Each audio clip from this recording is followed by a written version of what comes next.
Eric Van Ace. How are you? Yes, sir. I'm doing well. How are you, Bill?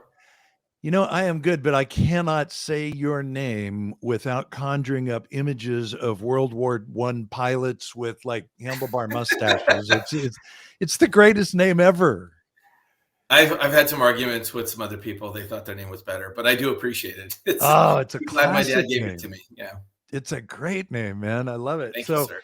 so let me explain to people how you and I connected. Sure. We have a mutual friend. He was a former client of mine. I think he just did or is doing your refi, so he's in the mortgage business. hmm And let me back up one more step. I was in the market for a Jeep Wrangler.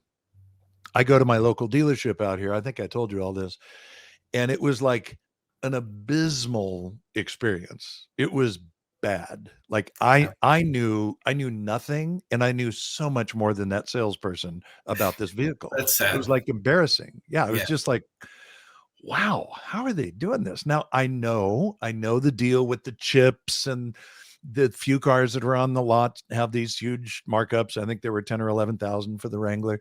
Right. And I just thought, okay, this is silly. But I got to go find, a good dealer. Like that's what I was doing. And I was Right. searching in the local Ventura County market. Your name came up.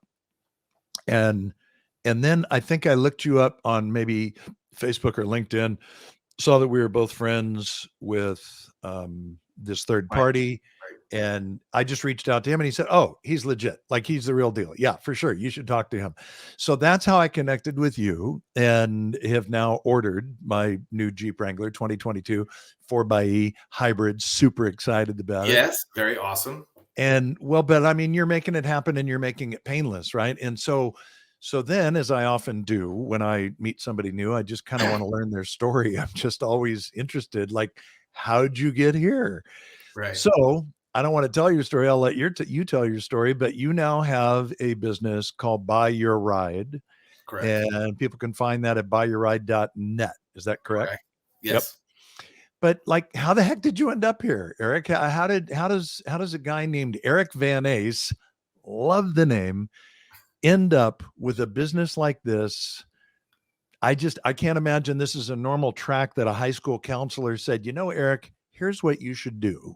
Right. Right? You Tell know, us about how you got here. right out of high school, I wasn't sure what I wanted to do. Yeah. And somebody offered me a job, and it was selling cars. And my first week, I sold 4 cars, and I Wow. made $2,750. And I was 18 years old, and that was a week. And I'm like, Wow. what? I was just paying This some guy's works. house for $10 or like $6 an hour, and Right. now I'm making $2,750 on my first week at the shop. I like this. Like most things, it wasn't all upside. There was Sure. some downside to that job. And No after a doubt. little while, I said, you know what, I need to go back to school and get my degree and do that stuff. So I ended up finishing that. And after that, I came back. I went to school at Arizona State, and I came back to Los Angeles area, and I started pursuing some other jobs. And what happened was, I fell back into the car business. I was doing credit card processing. I met with this dealer that I used to work with. I tried to sell him credit card processing. He offered Of me a course you job. did. Yeah. Next thing you know, here I am back in the car business. Yeah. That was in 2001. So in Okay. 2003, I became the general manager of one of those dealerships, and that was a lot of fun, a lot of Yep. learning. That's a pretty big jump, dude. That was a big jump. I in was a 2 used car. years. I Yeah. started in there. He made me a used car manager because I had he knew me from before. And my work ethic, I was able to get the chair. So after many years in the business and working for several dealers as a general manager, I ended up getting a partnership with somebody in a store. And it was actually at the store. Doesn't matter. It's a long story. I got a job. I got a job as a partner. I could see where that was going. It's okay. Right. Yeah. Yeah. So that was about 2.5 years. And after 2.5 years of being a minority partner where somebody else basically called all the shots and Right. whatever. I was just disenchanted with that particular partnership and just basically what I was doing.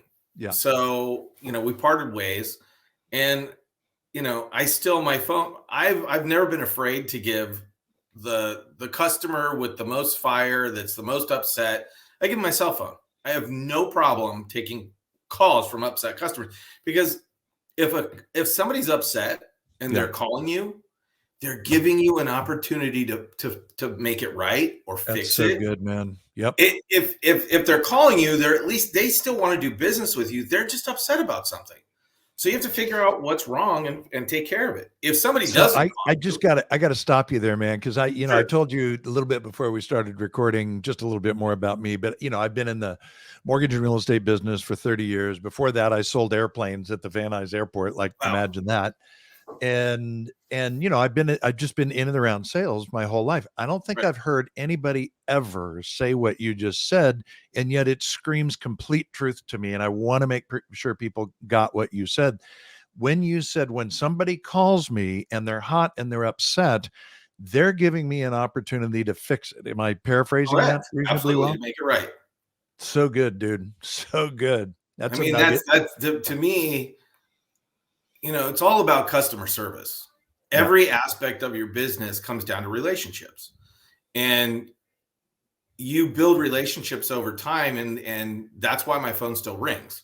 Like, I have customers for years and years and years, and they just would call my cell phone. So when I left that dealer, people were still calling me for cars. And Wow. I said, There was a stroke of genius, by the way. yeah, inadvertent, right? Yeah. So I said, you know what? I'm just going to open my own place. So I opened Buy Your Ride, and the concept is basically, I'll buy a car from you, I'll buy a car for you, Yeah. or I'll sell you a car I have in stock. So Yeah. I stock cars, and I really wasn't stocking cars to begin with a lot. There was a couple, 3, 4, Sure. 5, 6 cars. Yeah. And then I was doing automotive brokering. So I would, go out in the marketplace, find a customer, the car that they wanted, handle all of the transaction. And, about 80 to 85% of the time, I can get the car delivered to the customer's home, to where they Nice. just sign, and then, the people leave. Because half of the anxiety for buying a car, when a consumer goes into a dealer's lot, the process is entirely set up on purpose to extract as much profitability for the dealer as possible. You bet. It's also more convenient for the customer to go there, I mean, realistically, and shop the cars and see them there. Of course. It makes it easier to buy the car. But Sure. if someone knows what they want, and they just want to get the numbers, and they just want to say yes or no, Yeah.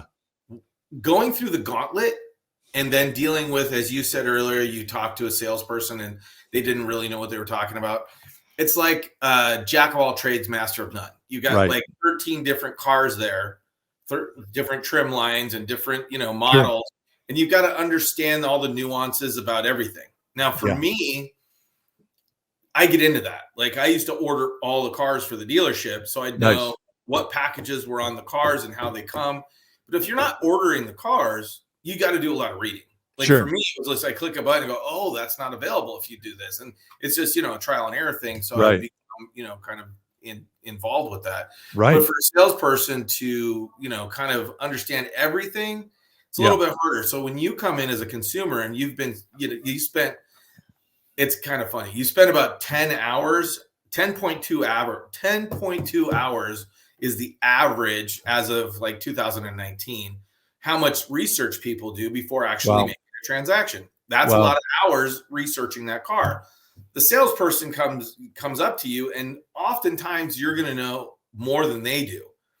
Now, that's not all the time. Sometimes you run into somebody who just really knows what they're talking about. Sure. And that's a fantastic experience. Yeah. So in fairness, I'll tell you, we did have that experience at our local Mazda dealer when we bought a CX-5 in 2018. And by the way, this guy, I mean, to his credit, had to have been 72 years old. Oh, And wow. he's walking us through the Bluetooth operation and like, oh well, yeah, here's how you pair and here's how you do this. I'm like, really? Yeah, This is really, amazing. exactly. But I talked to the manager and she said, oh, he's legendary. Like Right. And really. there are So, people that do rise to that level for but sure. it's to your point, it's the exception, not the rule. Right. Yeah. So, anyways, when you get in there and you're dealing with all that, it can be a lot. So when you call me and I know I've got a spreadsheet for 150 different places Yeah. that I know the name of the person who's in charge. I've got their cell phone number. I have their email address. Fire off the email. I call them on the cell. I text them. I say, hey, look, here's the car I want in your inventory. This is my customer. This is where the credit's at. Let's go ahead and put together some numbers. What does it look like? So I'm dealing with the decision maker, not someone who has to talk to the decision maker and then get back to me. Love and that. That's really kind of, it takes the bullets out of the gun because the process is set up for, the mighty Oz behind the curtain. Nobody can go talk totally. Yeah, you know how that is. So the TO man, right? Yeah, sure. Yeah. So you've got somebody that's going back and forth. You can never talk directly to the sales exactly. manager. Yeah. And so this is your superpower, is that spreadsheet in those relationships. Right. It's the relationship. So cool. What's nice is when you do business with a customer and then they call you back and they say, hey, listen, my sister-in-law is looking for a car. I referred her. I gave her all your information. Here's her information. Nice. Can you please call her and take care of her? I can't think of a higher compliment. Oh my goodness, dude. It doesn't get any better than that. Yeah. Trusting you to take care of somebody else in their family. And I think that, on my team, I've got 5 people working at my company now. And all of them, so 2 of them have worked with me in the past for several years. Very and cool. One has been with me basically from the beginning. And then the other one, I was lucky enough to get him back this year. Nice. He had worked with me at the Chrysler Jeep store for 2013, 14, almost 3 years. And then he came to another store with me. So I've worked with him for almost like 5 years in overall, and then this year. So I've got people who understand that basically the whole entire, the entire, the big thing that I do that kind of is my slogan for business is basically it's very easy to do business. You just have to do what you say you're going to do when you say you're going to do it. Yeah. And if you can do that, everything else becomes easy. It really does. I mean, it's just about follow-up. Here's the funny thing about that. I wonder if you have crossed paths with a realtor in Thousand Oaks named Terry Morler. She's been around forever, sells 100 houses a year, and she's done it for 20 years. And she said to me once, we were talking about handymen and painters and just whatever. And she said, seriously, if I could just find people who exactly what you just said would do what they said that they were going to do when they said they were going to do it, like they could make a fortune. But that's not what happens. And so in your business, we know that's true. I love that that's essentially a slogan or a basic driver mantra. So that, and that probably means that all those people that work for you feel the same way, which is why they were attracted to your company and not hopping to the next dealership. Because I hope so. Right? Isn't that what happens? Don't they tend to hop from dealership? Everybody. To dealership? So yes. So a lot of times there's a key player that'll leave and then the vacuum and he'll just take everybody with him. I try not to do that. I don't think that I did have a few people follow me over when I did move a couple of times, but it wasn't purposeful. And I don't think it's super respectful to the previous dealer principal, but sometimes things don't work out for a reason. And people just want to go where they feel, comfortable. So Eric, I love that. And I'm living it with you. I mean, you know that, right? Like I am live in the middle of a transaction with you. Right. And the great thing is every time I call you, you've set up a personal response in your phone that says I'm on the other line, or what does it say? Well, I've got several of them, but the one that says I'm currently on another call and I'll call you as soon as I'm finished. Yeah. Yeah. Yeah. Which tells me, cool, whatever Right. you're accessible. And by the way, I've also had you just pick up the phone, right? So if you're Sure. available, I know you'll do that.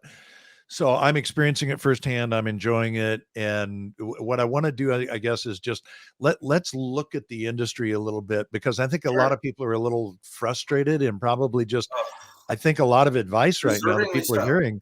Well, yeah, I mean, the advice they're hearing is like, just don't buy a car, like, don't Right. do anything. So, and maybe that is great advice. I don't know, but I'd love for you to talk a little bit about, the used market, like our Mazda I just told you about. That was Okay. the only lease we've ever done. It was at the end of a 3-year lease. We had a $15,000 buyout, Right. which worked out really well because the car is now worth 25,000. What? What? Yeah. What? Right? Yeah. And then you start learning that like CarMax and these big dealerships are like hammering leases. They're calling dealerships trying to buy these cars used so they can build some inventory on their So lots. that's a Talk very to us about interesting what's going thing. on. Yeah, it's a very interesting thing. So 2020 was just a very shaky year. Yeah. The dealers in, March, April are like, I don't know what's going to happen. Are we going to have to shut the doors? All this PPP money came in. They had fired people. Then they terminated people's employment. Then they were able to bring them back because of the PPP. Yeah. But salespeople were kind of worried, like, what's going to happen? But car sales were still going on. People were selling cars. People were buying cars. And with the new reality of distance learning and distance working and stuff like that, Yep. people found a new groove, right? So Yeah. that was 220. So 221 came around, and what started happening is there was a microprocessor or microchip shortage. There are not enough microprocessors to be sent to, now think about it, everything, every phone, every car, every computer, Yeah. everything has these microprocessors in them, and that's how we run things. Yeah. So if you look at a car, they're heavily laden because you have different systems, and each one of the systems have control modules. Sure. And each one of those control modules have to have a processor in them in order to create them. So you have, like, there's a lot of weird stuff. You're getting trucks that are like $70,000-$80,000 trucks, but they don't have keyless entry.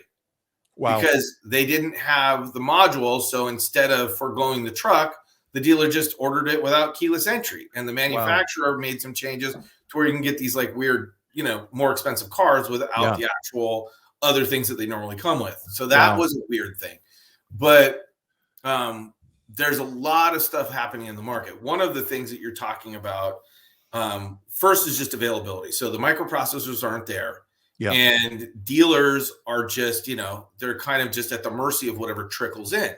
Sure. You've got a dealer body who has to try to make the same rent factors and all their expenses without the cars. Yeah. So, I mean, I don't begrudge them the fact that they're marking up the cars to sell them so that they can cover their, For sure. bills.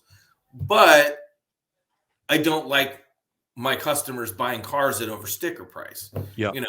If it's a couple of thousand and whatever, I mean, I can get behind it because it's like, you got the car, you need the car, take the car. Sure. But if somebody says, hey, I want $15,000 over window sticker, I'm not even going to show my customer. I'm not even going to talk to them about it. I'm like, I'm not going to talk to my customer about, let's go ahead and put the price of a used car on top of the new car that you want to buy. And let's go ahead and do that. So let's go back to the leases for a second. So leases, when you lease a vehicle, the whole entire thing is based off something called the residual. The residual is what you had the buyout for, that $15,000. That's the guaranteed future value of the car. Right. So when you sign up for a lease, it's this much down. Here's my payment, and at the end, I can buy the car for X. Yeah. That X number is super important in what's happening in today's market. So You bet. almost every manufacturer had it to where, and when you say manufacturer, they have a captive lender. So like Mercedes-Benz has Mercedes-Benz Financial. Sure. Toyota has Toyota Motor Credit, and Chrysler Capital, and so on and so on and so on. So when you lease a car, there's a lot of players like US Bank or Chase that you could go through. But most of the time, you're going to find that best lease with the captive lender. Mm. Now, the captive lender sometimes makes it easy for a lease buyout at the end, meaning you had the opportunity to buy that car out, right? Because Right. you were on the contract. But if you took that car to a dealer and traded it in while you were still in a lease, they have to be able to pay off the car and then take it in on trade and use your equity in that towards your down payment on your new car. Yep. So about July of this last year, captive lenders stopped letting people do that. They only let you, the consumer, who has the legal right in writing from the original contract to do, you can buy your car. But if the dealer wants to buy it on a trade, not going to happen. So, I didn't realize that. Yeah. So CarMax and all these other places like me who buy cars from consumers, they weren't letting you do it. Now there's workarounds, of course, right? Sure. And basically I've bought a bunch of leases this year from customers. They made money on their lease, and I was able to secure a good used car for a reasonable price in comparison to the market, and everybody was happy. So the captive lender, I didn't take the car in a trade. Right. I worked with the customer to buy out their lease. Then I bought the car from them. So it's really about the paperwork lining up and being right way around that. But the reason I say this is this. All built around trust, though, because that's the one thing that's usually missing. There's tons of skepticism, right? Absolutely. Yeah. And people have a right to be skeptical because I get it. Over the years, car dealers have had some nefarious characters in there that didn't really care about selling the person their next car. They only care about the deal in front of them. And it's just a culture. It's either you have a culture of focusing customer service and repeat business, or you have a let's just be swashbucklers and kill everybody that walks in the door. And that's just kind of what it is. Exactly. I dealt with a Toyota dealer he was the only guy who had the actual truck that I wanted. I called him and I talked to him about it. And this was 2 years ago. He's like, oh, no. He goes, we don't like to work with brokers, and I'm not going to help you because I'm not going to make enough money. And we're only about making money. I don't care. Yeah. It's like, okay, I'm talking to the wrong guy. Right. I sourced it elsewhere and got to take care of it. What I was talking about for these leases and these lease returns and so forth, if a customer is coming out of a lease, they have a good opportunity to equity because these residuals were set 3 years ago based on what they thought the data would show. Well, the whole entire market's gone up. And those people that haven't had a used car that they just paid off, or just, they have a low payment and they everything's in the right way. But these leases, there's a big upside, and a lot of consumers are cashing in, and it's making sense for them. Now, buying a new car, if you have a used car that you're trading in, all boats rise with the tide. So everything works out great. Sure. As far as just going and hunting for a new car, it's kind of difficult. And you can still get a decent deal on a used car that's reasonable. Yeah. It's just you have to do what we do for you. You have to do some hunting. So you give us what you want. We look around for it. We kind of negotiate with people. Then we want to, get some information on the vehicle, inspection reports, whatnot. And then we put something together for our customers. But I don't think anybody really has to be afraid right now of looking in the market and seeing something that they feel it's reasonable. Yeah. As far as buying a new car, Hyundai has a lot of new cars in stock right now. They make their own chips. So they're in a different basket. There's a lot of reasonable deals on that. Yep. Toyota, it's hard. You have to basically latch onto an incoming unit that's already been built, because you can't order cars with Toyota. Wow. And just kind of focus on what do I want that's incoming. Yeah. Those are all going for up money. They just are. People are just paying over stickers for them. It's really just about finding someone who's reasonable enough to where you're getting a decent deal. Yeah. And if you're doing that and you're leasing a car, you can't get too hurt, because what's happening is you're only paying for a portion of the vehicle, and Right. the other part's residualized. So it's Yeah. really kind of feeling that out, but it's not great. It's Yeah. not the optimal time to go and purchase or lease Sure. a new car unless you get a reasonable deal. So, But like that's, when I you mean, got, that, that's a great deal. what is? For the market? The vehicle that you and I have been working on. Well, good. I was hoping that was what you just said. I Yeah. wanted to make sure I didn't miss that. So No, yeah, you didn't miss that. that's good to hear. Yeah. So I'm intrigued though by, I mean, when you describe all that, the thing that I just, serendipitously landed upon you with was sort of an inadvertent Google search. I mean, it's hysterical, right? That's the way that we connected. Then I saw somebody that we both knew that I could use to legitimize, Yeah. who you were. So that's all I need, right? Like that's like the greatest Yelp, review that you can get. Sure. And so now I just completely relax in this process, Eric. And that's the thing that I think I want people to hear is that, man, if you're watching or listening to this right now and you're in the market on any of the three opportunities, I guess, that you have to buy their car, sell them a car, either on the lot or something new, or to find something used. Is that 4 options? I forget how I laid that out. Anyway, I mean, that's your market, right? Your market is, you know what, you've probably been referred to us. I don't want to make that assumption, but what percentage of your clients do you think come from referrals? So, more and more we get fresh customers because we've been in business over 4 years now, and that's awesome. Yeah. For us, I spend quite a bit of money on advertising every month. So Yep. we do get fresh customers that come in the door. But a lot of people call us and they are repeat or referral customer. So Great. I would say at least 60% of our business is repeat and referral. That's and strong, man. That's strong. Well, I mean, it's in keeping with your mantra of, do what you say you're going to do and do it when you say you're going to do it. Like, to me, that's the definition of integrity. And I don't know how you were raised, but that's kind of how I was raised. And it's like, that's integrity. That's right. That's what you're supposed to do. I'm going to tell you something very, very short story. Yeah.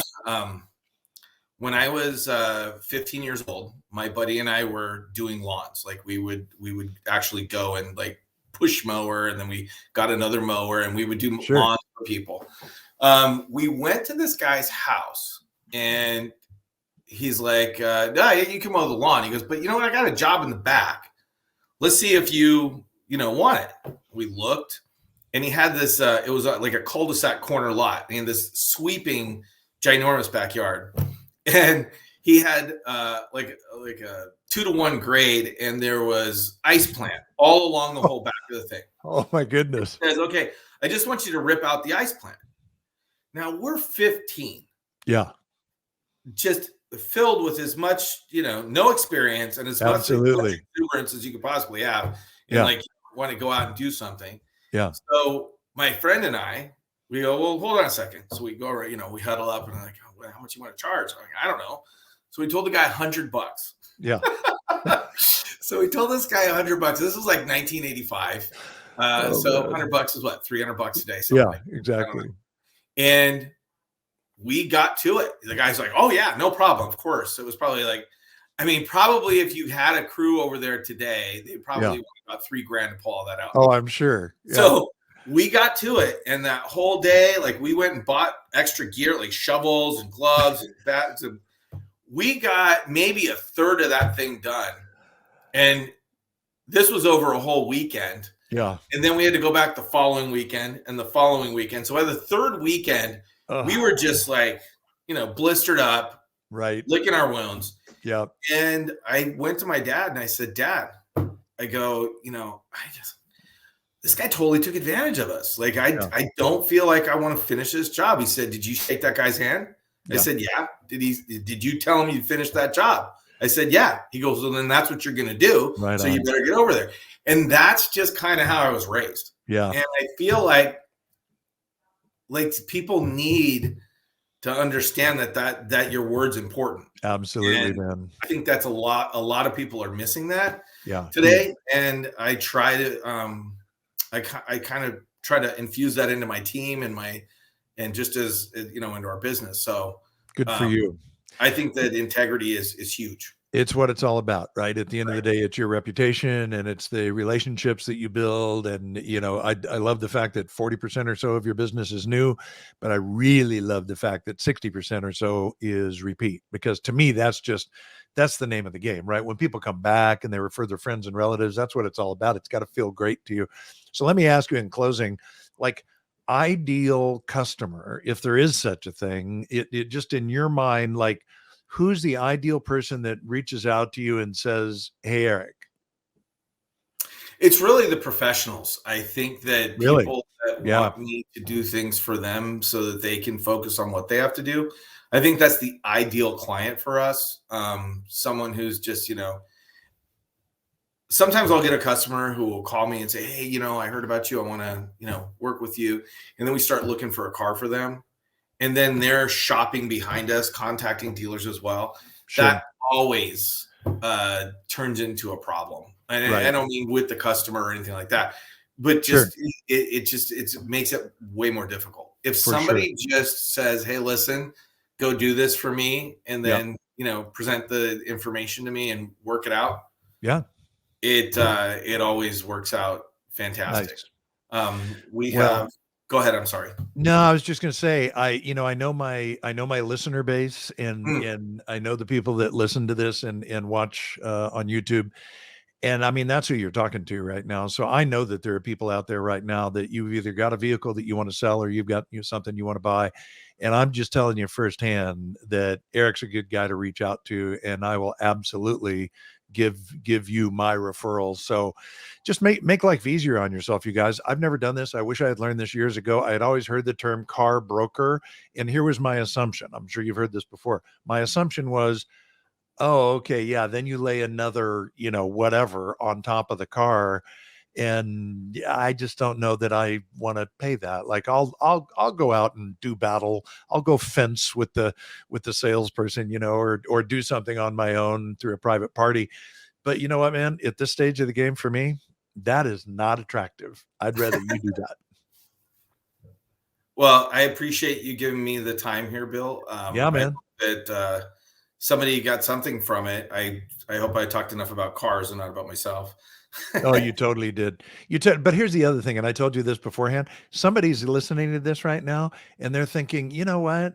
My story is similar to Eric's, and maybe it's time for me to go do something on my own. And my hope is that you're encouraged by that as well. I was about to tell you earlier, and I didn't mention it, but the interview that preceded you, which I recorded yesterday, they'll be Yeah. released 2 weeks apart.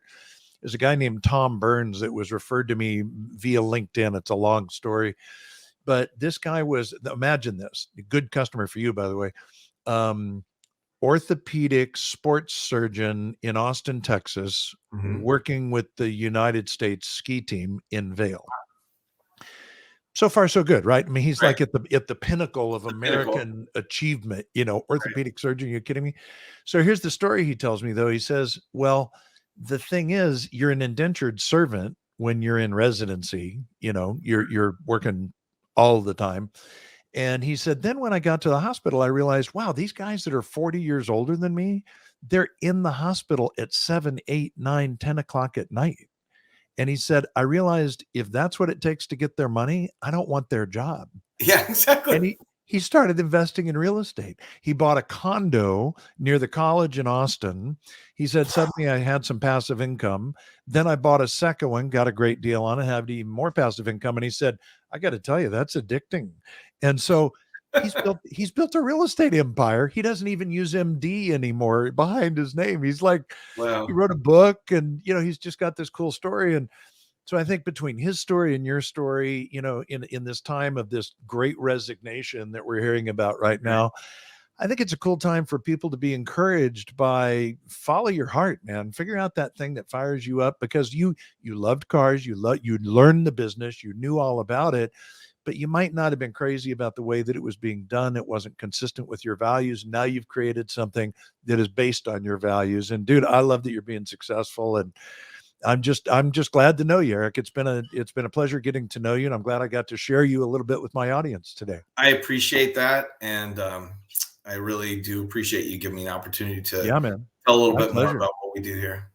Well, we'll put your contact info down in the show notes down below, and if somebody needs to reach out to you again, it would be buyyourride.net, correct? That is correct. And the best cell phone for you if they wanted to reach out to you directly? 818-434-4607. There you go. And if he doesn't answer, know that he'll get right back to you. Buddy, thanks for the time today. Can't wait to see my new car. You got it. Thanks, Bill. See you, buddy. Bye-bye.